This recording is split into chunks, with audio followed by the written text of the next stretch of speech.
थक गईले हे ननदी तो का मनाई के, थक गईले हे ननदी तो का मनाई के,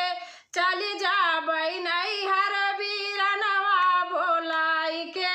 चली जाबई नैहर बीरनवा बोलाई के, थक गईले हे ननदी तो का मनाई के, थक गईले हे ननदी तो का मनाई के, चली जाबई नैहर बीरनवा बोलाई के, चली जाबई नैहर बीरनवा बोलाई के। सासू जी का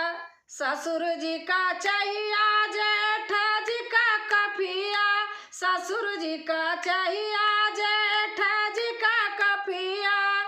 थक जाबू है ननदी खनवाई बनाई के,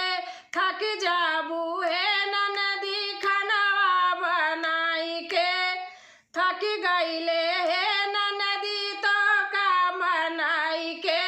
थक गईले है ननदी तो का मनाई के, चली जाबई नैहर बीरनवा बोलाई के, चली जाबई नैहर बीरनवा बोलाई के, थक गईले हे ननदी तो का मनाई के, थक गईले हे ननदी तो का मनाई के,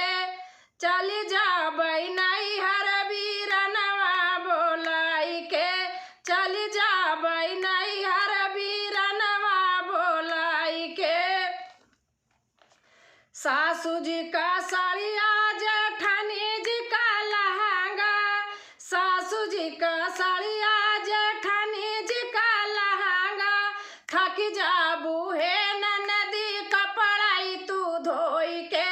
थक जाबू है ननदी कपड़ा तू धोई के, चली जाबई नैहर बीरनवा बोलाई के, चली जाबई नैहर बीरनवा बोलाई के, थक गईले हे ननदी तो का मनाई के, थक गईले हे ननदी तो का मनाई के,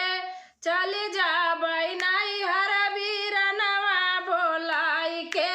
चली जाबई नैहर बीरनवा बोलाई के। छोटे छोटे बच्चों का बड़ा फरमाइश, छोटे छोटे बच्चों का बड़ा फरमाइश,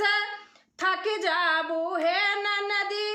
थक जाबू है ननदी, पिया का सजियाई लगाई के,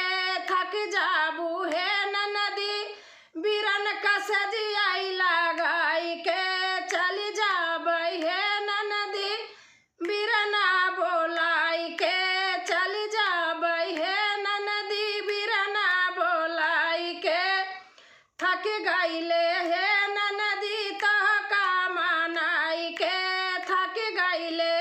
है ननदी तो का मनाई के, चली जाबई नैहर बीरनवाई बोलाई के, चली जाबई नैहर बीरनवाई बोलाई के। दोस्तों, अगर गीत अच्छा लगा होगा तो लाइक करना, शेयर करना, सब्सक्राइब करना और कमेंट में लिख के ज़रूर बताना कैसे लगा। धन्यवाद।